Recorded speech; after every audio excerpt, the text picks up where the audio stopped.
Hi, my name is Robert Recupido, and I will be talking about the consequences of family drug abuse on children. So this is the overview. So first we're going to talk about the introduction, then I'll do the overview of the studies, the similarities and differences of each study, and then finally we'll go over the conclusion and talk about like what ways that the studies want us to progress after learning about this issue.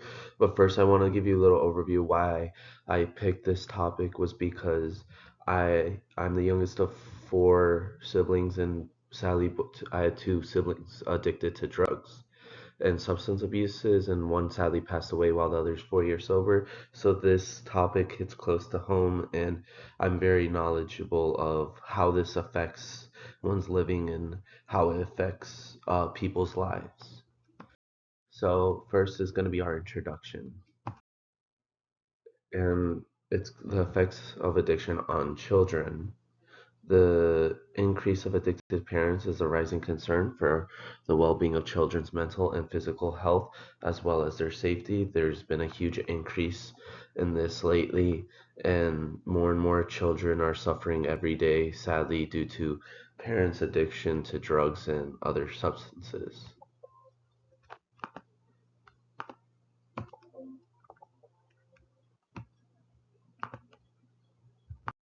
We're going to be talking about the overview of the studies. The first study that I did was Kenneth J. Scherer, which was published in 1991.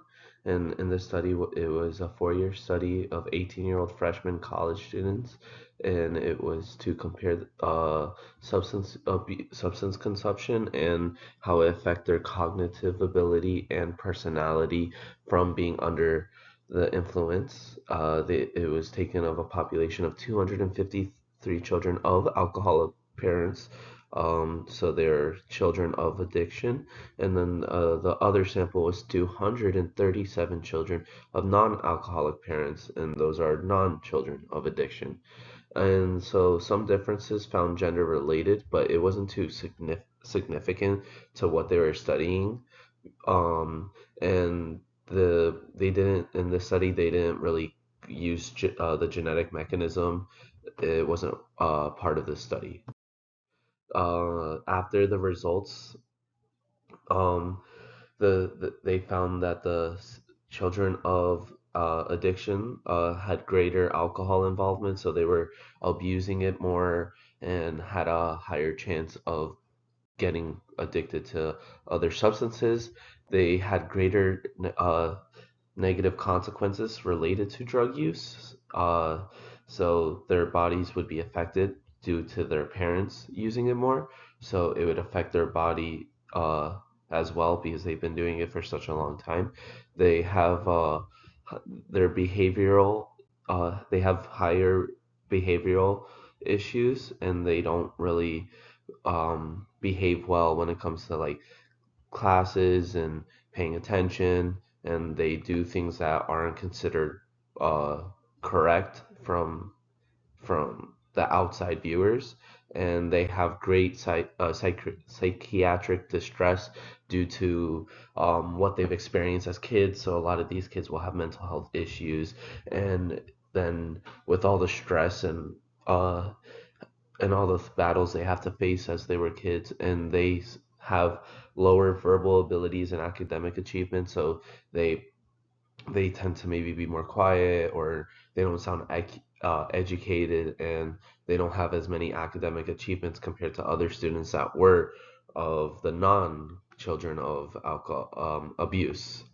um, then the next study that I did was by Jan Bays, and it was done in 1990. And what we found out is about 18 million of chemically dependent families are in the USA, and that more than 300,000 children born a year are from crack cocaine addicted mothers, and around 10 million children are being raised by addictive parents. and there was a new category of children at risk has emerged, and it's the drug affected infants, and how the mothers that use the drug have an adverse effect on in their fetus development. So then it ends up messing up the kid when it comes to them being born. They might be born with issues. It could be mental, physical, and compared to other babies and how they were supposed to be born. The long-term effects on older infants and toddler were physical and cognitive development issues. They as they were growing up, they probably they saw that they had physical and cognitive impairments compared to other kids that were born without having drug cocaine addicted mothers. The risks of minors were exposed to drugs and alcohol after birth was really high as well. They, since their parents are already abusing these drugs, they tend to see it more happen more because the parents don't decide to get better after the birth of their child, and sadly the child has an increased chance of abuse and neglect, where they will get abused by their parents or maybe the people that the parents bring around, and they get neglected by the parents because the only focus that they have is drugs and they can't focus on their children. And child sexual abuse and substance abuse starts to happen at that age to where the people that the parents are bringing could sexually abuse their children, and that since they're exposed to substance abuse at such a young age that they tend to start using these substances when they get older. The results of the study that was found was one of each 10 children in USA are raised by the chemically are uh, raised by chemically dependent parents, and we need to help those children to be free of and child abuse, because those work hand in hand. And the short-term cost for the solution for childhood is childhood maltreatment is really high, so they can't really come up with a solution, because to provide them with it, it costs lots of money, and then the long-term solution is even higher in costs. So to be able to prevent this from happening in families, it costs a lot of money, and it's hard to get money to put into these programs. Then my third study was done by Mariha Dun, and it was published in 2000, and it talked about how neglect. It talked a lot about neglect and how it works with substance abuse or substance use disorder. And so neglect is the failure of caregivers to satisfy basic needs of children, and substance use disorder (SUD) is more frequent on children that have experienced parental neglect rather than the kids that haven't experienced it. And reports of parental neglect are 3 times higher than sexual abuse. So sadly, these kids are being neglected by their own parents at a higher rate. And then over 3 million cases of child maltreatment are reported annually in the US, and it has a direct association between parental alcoholism and the childhood psychopath pathology, because um, parents will be using these drugs and these alcohols, and uh, they found that it really messes with children and their psyche. The results from this article indicates that substance use disorder may play multiple roles with regard to child neglect, and that the substance use disorder has been found to be directly associated with child neglect in many of the cases that they looked at. The relationship between maternal childhood history of neglect and the neglect of her own offspring in one case is that she ended up neglecting her child a lot, and the relationship between multiple psychiatric disorders and child neglect were going on hand in hand. And my fourth and final study that I did was by Catherine Wells, and it was published in 2009. And it was talking about how there's a significant relationship between substance abuse and child maltreatment, and how substance abuse is uh, is one of the main reasons for child maltreatment. The medical community plays a unique and important role in identifying and caring for these children. They're the ones, the medical community is the one that are the ones that can contact child services and actually protect these children from the parents and where they're living in and how to change them from living in that and those habits and to get them to a better environment. And then, so research showed that children whose parents were abusing substances were found to be 2.7 more times more likely to be abused and 4.2 times more likely to be neglected than other children whose parents were not substance abusers. And then parental drug exposure, like I said before, and the other study effects on mothers and fetus. And then what else? They also found that environmental dangers and family functioning is impaired due to these drugs, and they've been, the way to help these children is by drug testing and treatment, and these medical physicians also need to report what's going on so these kids can um, be safe and protected by the government.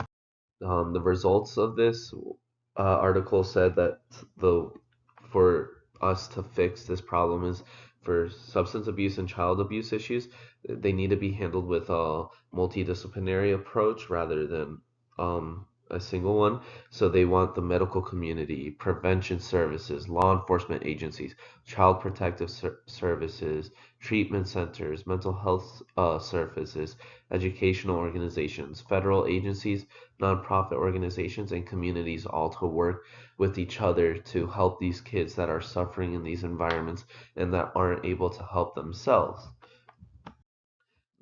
Third, we're going to talk about similarities and differences in between these articles. So the similarities were very common. Children that were exposed to substance abuse environments are more likely to abuse chemical substances when they grow up due to them being exposed to that environment and and just living through it for majority of their lives as a kid, because that's when you start to absorb information and do what your parents do. And then many of these children face neglect, child abuse, and sexual abuse while growing up in these households. And we saw that and throughout a lot of the studies that were done in these articles and journals is that um a lot of these kids were getting facing neglect, child abuse, and sexual abuse by their family members or the people that their family was associating with. There was also an increase of children that are now raised in families that abuse substances rather than families with that aren't. So we should be able to provide them with better resources and care to protect these kids and not have them being raised in these type of families. And they all wanted had a call for a plan of action to help these children that suffer in these types of environments by providing them with resources or where to go or who will be able to help them. And now the differences were very minor throughout these articles. There's just some articles that didn't about certain things or didn't focus on certain things as much as the others. So the first journal by Share, 1991, concentrated on 18-year-olds abusing substances, while the other three journals focused on children and their livelihoods. The third journal, by June 2000, was mostly focused on child neglect and substance use disorder generated by it, while the other journals exposed the consequences of growing up in a substance abuse household and how it affected them. And then lastly was the second journal by Bayes in 1990 that mentioned how the fetus was affected by mothers that were using substances while pregnant, while the other journals really did not mention it. And it was very interesting to see how if how the fetus gets really affected due to mothers using cocaine or any other types of drugs and how it really affects and impairs the kid when growing up and how it gives them physical and cognitive disabilities.